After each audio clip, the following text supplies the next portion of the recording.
Video शुरू करने से पहले एक रिक्वेस्ट है दोस्तों, जो लोग मेरे चैनल को सब्सक्राइब नहीं किए हैं कृपया चैनल को सब्सक्राइब कर लें। जैसा कि आप देख पा रहे होंगे दोस्तों, बिहार गजट असाधारण अंक बिहार सरकार द्वारा प्रकाशित यानी विशिष्ट शिक्षक नियमावली, जिसके तहत स्थानीय निकाय के शिक्षक राज्यकर्मी बने हैं, विशिष्ट शिक्षक बने हैं, ये 26 दिसंबर 2023 को आया था। सरकार के द्वारा लाया गया था इस नियमावली को। विशिष्ट शिक्षक नियमावली का मेन उद्देश्य क्या था दोस्तों? वो ये था कि भारत के संविधान के अनुच्छेद 309 के परंतु के अधीन प्रदत्त शक्तियों का प्रयोग करते हुए बिहार राज्यपाल स्थानीय निकायों द्वारा नियुक्त शिक्षकों यानी नियोजित शिक्षकों को बिहार राज्य विद्यालय अध्यापकों के समान करने हेतु नियमावली बनाते हैं। यानी जो विशिष्ट शिक्षक नियमावली जो लाया गया था, जो विद्यालय अध्यापक हैं यानी जो बीपीएससी टीचर हैं, उनके समान करने के लिए, उसके जैसा लाभ देने के लिए, उसके जैसा सुविधा देने के लिए ये नियमावली बनाया गया था दोस्तों। और विद्यालय अध्यापक के जैसा लाभ मिलेगा, सुविधा मिलेगा। विशिष्ट शिक्षक नियमावली का पॉइंट नंबर 7, पॉइंट नंबर 8 और पॉइंट नंबर 9 बहुत इंपॉर्टेंट है दोस्तों। एक बार फिर से उसका पुनरावलोकन करना चाहेंगे। जो विशिष्ट शिक्षक नियमावली का पॉइंट नंबर 7 है वो वरीयता से संबंधित है। वरीयता से संबंधित का मतलब हुआ कि सीनियरिटी से संबंधित है कि विशिष्ट शिक्षकों में सबसे सीनियर कौन होंगे, या उसका आकलन किस प्रकार से किया जाएगा कि कौन से शिक्षक सबसे ज़्यादा सीनियर होंगे। इसमें 7.1 में दिया गया है दोस्तों, जिला स्तर पर विशिष्ट शिक्षकों की एक वरीयता सूची संधारित की जाएगी। शिक्षकों की प्रत्येक श्रेणी यथा प्राथमिक, मध्य माध्यमिक और उच्च माध्यमिक के लिए विषयवार एक अलग अलग वरीयता सूची तैयार की जाएगी। वरीयता सूची तो बनाया जाएगा, किस प्रकार से बनाया जाएगा? वो जिला स्तर पर बनाया जाएगा। 1 to 5 के शिक्षकों का अलग, 6 to 8 के शिक्षकों का अलग, 9 to 10 के शिक्षकों का अलग और 11 to 12 के शिक्षकों का अलग वरीयता सूची बनाया जाएगा। और एक चीज़ है दोस्तों, जो सबसे सीनियर होंगे वो 11-12 के होंगे, उसके बाद 9-10 के होंगे, उसके बाद 6 to 8 के होंगे, उसके बाद 1 to 5 के होंगे। यानी 1 to 5 के शिक्षक सबसे जूनियर होंगे। कोई मान जाते हैं कि इसमें 1 to 5 के शिक्षक हैं जो 2003 से नौकरी कर रहे हैं। कोई स्नातक ग्रेड यानी 6 to 8 के शिक्षक हैं जिनकी बहाली टीटी पास करने के बाद 2013, 14, 15, 16 में हुई है। तो जो स्नातक ग्रेड के शिक्षक हैं वो 1 to 5 से सीनियर होंगे। एक चीज़ तो ये हो गया दोस्तों। अब उसका जो है मापदंड किस प्रकार से किया जाएगा, इसमें है कि विशिष्ट शिक्षकों की वरीयता निम्नलिखित मापदंडों के अनुसार तैयार की जाएगी। कौन कौन सा मापदंड? एक है कि स्थानीय निकाय शिक्षक के रूप में प्रशिक्षित वेतनमान प्राप्त करने की तिथि से। जो स्थानीय निकाय के शिक्षक थे, जो विशिष्ट शिक्षक बने हैं, उनको प्रशिक्षित वेतनमान कब से मिल रहा है? एक तो वो हो गया, जिनको सबसे पहले प्रशिक्षित वेतनमान मिला है वो सबसे सीनियर होंगे। उसके बाद है दोस्तों, बहुत सारे शिक्षक ऐसे होंगे जिनका प्रशिक्षण का तिथि एक ही हो, तो उसके लिए दिया गया है कि 2 शिक्षक उपर्युक्त मापदंड क के अनुसार एक ही तिथि साझा करते हैं तो उसका जन्म तिथि वरीयता तय करने के लिए मापदंड होगा। यदि प्रशिक्षण तिथि सेम हो तो जिनका उम्र ज़्यादा होगा वो सबसे सीनियर होंगे। उसके बाद कहा गया है कि प्रशिक्षण का तिथि भी सेम हो, उसका जन्म तिथि भी सेम हो, यानी उम्र भी सेम हो, तो अंग्रेजी अल्फ़ाबेट के वर्णमाला में क्रम के अनुसार होगा। यानी जिसका अल्फ़ाबेट पहले आएगा वो सीनियर होंगे। जैसे एक कोई शिक्षक होंगे जिसका नाम अजय होगा, एक कोई शिक्षक होंगे जिसका नाम आलोक होगा। तो आप इसमें देख लें कि अल्फ़ाबेट ए तो ठीक है, लेकिन एल से पहले जे आता है तो संभवतः अजय जो है आलोक से सीनियर होंगे। ऐसा नियमावली में दिया गया है दोस्तों। उसके बाद है कि जहां 2 शिक्षक प्रशिक्षण का तिथि भी सेम हो, जन्म तिथि भी सेम हो, नाम भी सेम हो, ऐसी स्थिति में उसका वरीयता का निर्धारण किस प्रकार से होगा? उसके लिए कहा गया है कि उपर्युक्त मापदंडों में फिट नहीं होने वाले किसी अन्य मामले का निर्णय विभाग द्वारा अलग से किया जाएगा। यानी वरीयता सूची तैयार किया जाएगा। विशिष्ट शिक्षक नियमावली में कहीं पर भी ये स्पष्ट नहीं है दोस्तों कि विशिष्ट शिक्षक जो है वो विद्यालय अध्यापक या बीपीएससी टीचर से सीनियर होंगे। इसमें सिर्फ इसका जो विशिष्ट शिक्षक बने हैं उनका वरीयता का जिक्र किया गया है। और इससे पहले एक पत्र जारी हुआ था जिसमें यह कहा गया था कि जो राज्यकर्मी हैं वो स्थानीय निकाय से जो है वो सीनियर होंगे। संभवतः जो भी स्थानीय निकाय के शिक्षक यानी नियोजित शिक्षक हैं, इससे विशिष्ट शिक्षक और बीपीएससी शिक्षक दोनों सीनियर होंगे। विशिष्ट शिक्षकों को जो भी मिला है दोस्तों या मिल रहा है वो राज्यकर्मी बने हैं। विद्यालय अध्यापक के समान बने हैं तो वो नियमावली के अनुसार बने हैं। उनको जो भी लाभ दिया जाएगा वो नियमावली के अनुसार ही दिया जाएगा। बिहार विद्यालय विशिष्ट शिक्षक नियमावली 2023 यथा संशोधित 2024। तो विशिष्ट शिक्षक नियमावली 2023 यथा संशोधित में कहीं पर भी सेवा निरंतरता का जिक्र नहीं है दोस्तों। उसमें सिर्फ और सिर्फ वेतन संरक्षण का जिक्र है। संभवतः जब विशिष्ट शिक्षकों को सेवा निरंतरता का लाभ दिया जाएगा तो जो नियमावली है उसमें संशोधन किया जाएगा। फिलहाल जो नियमावली में है उसका लाभ मिलेगा वो है वेतन। अभी बहुत से जिला में वेतन निर्धारण का कार्य चल रहा है, तो वेतन निर्धारण जो होगा या जो किस प्रकार से होगा वो नियमावली में दिया है कि विशिष्ट शिक्षक स्थानीय निकाय नियमावली 2020 के तहत उन्हें प्रदान किए गए पूर्ण वेतन संरक्षण यानी पे प्रोटेक्शन प्राप्त करेंगे। जो भी विशिष्ट शिक्षक बने हैं, आखिरी बार जो उनको नियोजित रहते हुए जो वेतन मिला था उस समय जो उसका मूल वेतन था, अभी जो उसका वेतन निर्धारण होगा उसमें उसका वेतन कम नहीं होगा, उससे ज़्यादा ही होगा या उसके आसपास होगा, लेकिन उससे कम नहीं होगा। एक वो चीज़ हो गया। दूसरा चीज़ है वेतन में दोस्तों कि इसके अलावा इस नियमावली के प्रभावी होने पर उनका वेतन फिटमैन मैट्रिक्स के अनुसार दे होगा। विशिष्ट शिक्षक नियमावली 2023 यथा संशोधित 2024 में एक फिटमैन मैट्रिक्स दिया गया है, जहां पर जो विशिष्ट शिक्षक हैं उनका वेतन कहां पर फिट बैठेगा, उसका मूल वेतन, उसके अनुसार उसको उसका बेसिक पे होगा और उसके बाद राज्य सरकार के द्वारा जो भी DA HRA दिया जाता है उसको लगा करके उनको वेतन मिलेगा। तीसरा चीज़ है दोस्तों फिटमैन मैट्रिक्स अनुलग्न क के अनुसार होगा। फिटमैन मैट्रिक्स इस नियमावली के अनुसार विशिष्ट शिक्षकों की नियुक्ति को इंगित करता है, यानी जो फिटमैन मैट्रिक्स है उसके अनुसार वेतन मिलेगा। तो अब वेतन कितना मिलेगा विशिष्ट शिक्षकों को, चूँकि अभी आप जानते हैं चूँकि वेतन निर्धारण अभी नहीं हुआ है, तो बेसिक ग्रेड के शिक्षकों को 25,000 मूल वेतन और जो स्नातक ग्रेड के हैं 28,000 मूल वेतन, जो 9-10 के हैं 31,000 मूल वेतन और जो 11-12 के हैं उनको 32,000 मूल वेतन के आधार पर उनको वेतन मिल रहा है। वेतन निर्धारण तो हुआ नहीं है।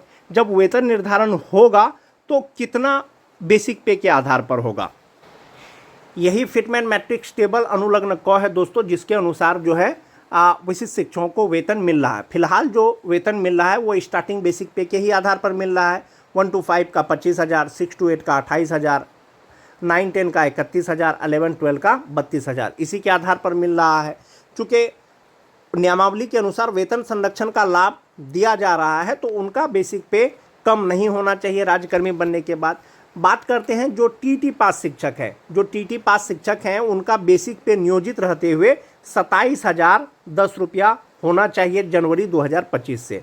चूँकि एक इंक्रीमेंट का लाभ दिया गया है विशिष्ट शिक्षकों को HRMS पोर्टल पर, तो 27,010 रुपया जब नियोजित रहते हुए इनका बेसिक पे है। संभवतः जब कभी भी इसका फिक्सेशन होगा, वेतन निर्धारण होगा, तो बेसिक पे इनका 27,010 रुपया से कम नहीं होगा। तो आप यहाँ पर मिला लें कि 27,010 रुपया कहाँ पर फिट बैठ रहा है। तो आप देख पा रहे होंगे कि 27,010 रुपया जो है इंडेक्स 4 में फिट बैठ रहा है और ये 27,320 हो रहा है। यानी जो TT पास शिक्षक हैं उनका जो वेतन निर्धारण होगा वो कितना में होगा, 27,320 में होगा। TT पास से पहले जो 2010 के शिक्षक हैं उनका जो वेतन निर्धारण होगा वो 28,140 के आसपास में होगा। जो 2006 के हैं उनका जो वेतन निर्धारण होगा वो 30,750 पर होगा, क्योंकि जनवरी 2025 में उनका बेसिक पे 30,420 रुपया है। और जो 2003 से लेकर के 2005 तक के जो शिक्षक हैं उनका वेतन निर्धारण जो होगा, जो उनका बेसिक पे फिट बैठेगा वो 31,670 पे बैठेगा, क्योंकि जो 2003 से 5 तक के जो नियोजित शिक्षक हैं उनका बेसिक पे अभी 31,420 रुपया है। वेतन निर्धारण अगर होगा तो नियमावली के अनुसार 31,420 रुपया से उनका बेसिक पे कम नहीं होना चाहिए, इसलिए वेतन निर्धारण जो होगा वो 31,670 रुपया पे होगा। तो आप इस प्रकार से देख सकते हैं कि आपका बेसिक पे कितना होगा। नियोजित रहते हुए जो आपको बेसिक पे मिल रहा था वो बेसिक पे को आप यहाँ पर देख लीजिए कहाँ पर आपका बेसिक पे फिट आता है। 1 to 5 में भी वही रूल है, 6 to 8 में भी वही रूल है, 9-10 में भी वही रूल है और 11-12 में भी सेम रूल है। 6 to 8 में एक चीज़ है दोस्तों कि जो स्नातक ग्रेड के शिक्षक हैं, किसी भी स्नातक ग्रेड के शिक्षक का, नियोजित शिक्षक का बेसिक पे 29,700 से ज़्यादा नहीं था, उससे कम ही था। तो संभवतः उनका जो वेतन निर्धारण होगा या तो बेसिक पे 29,700 पर होगा या तो 28,840 पर होगा, वो नियमावली के अनुसार होगा। वो तो हो गया दोस्तों वेतन का बात। उसके बाद नियमावली के अनुसार प्रमोशन भी दिया जाएगा विशिष्ट शिक्षकों को। प्रमोशन दिया जाएगा, किस प्रकार से दिया जाएगा? जो बेसिक ग्रेड के हैं 1 to 5 के शिक्षक हैं वो 6 to 8 के विशिष्ट शिक्षक बनेंगे। जो 6 to 8 के विशिष्ट शिक्षक हैं 6 to 8 के वरीय विशिष्ट शिक्षक बनेंगे। जो 9-10 के विशिष्ट शिक्षक हैं वो 11-12 के विशिष्ट शिक्षक बनेंगे। जो 11-12 के शिक्षक हैं वो 11-12 के वरीय विशिष्ट शिक्षक बनेंगे। ये कब बनेंगे? ये 8 वर्ष सेवा देने के बाद बनेंगे।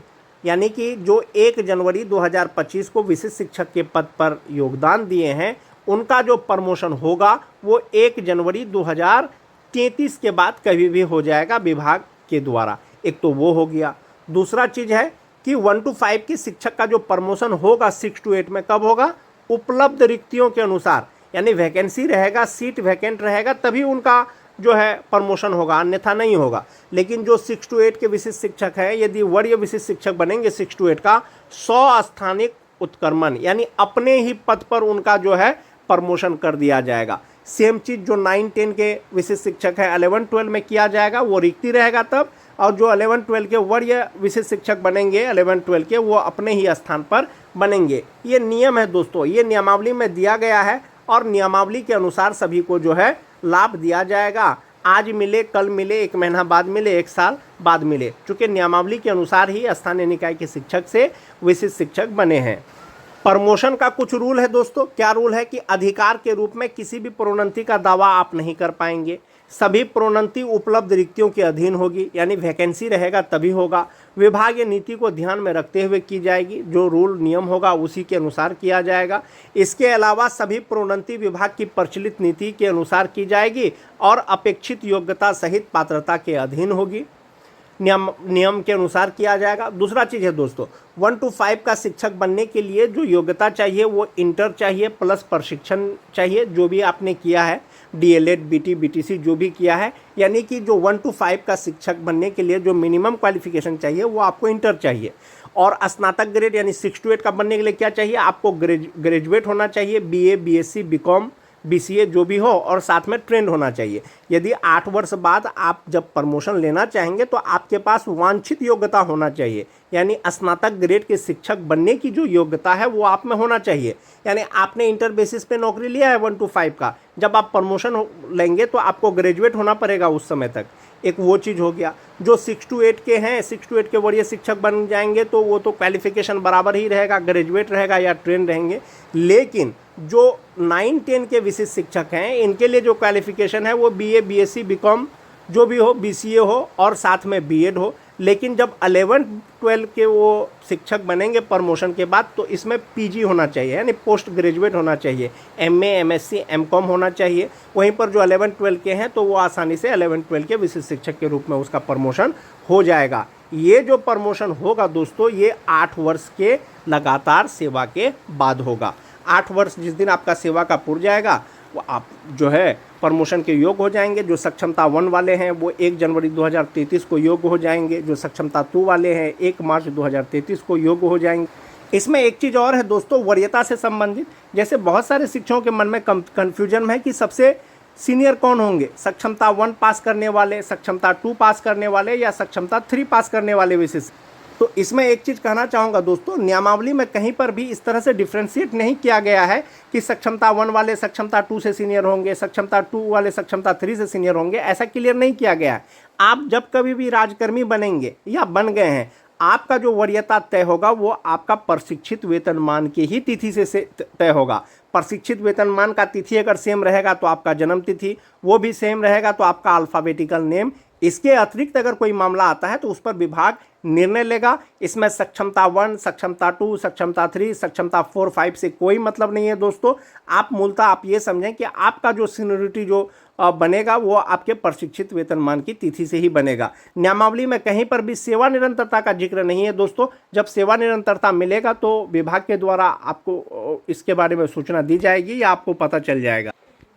इसमें एक डेटा है दोस्तों, जैसे 2022 के शिक्षक हैं उनका वेतन निर्धारण 25,750 रुपया बेसिक पे पर होना चाहिए। जो 2016 के हैं 28,140 रुपया पर होना चाहिए, चूँकि 1 जुलाई को इंक्रीमेंट अगर मिलता है तब।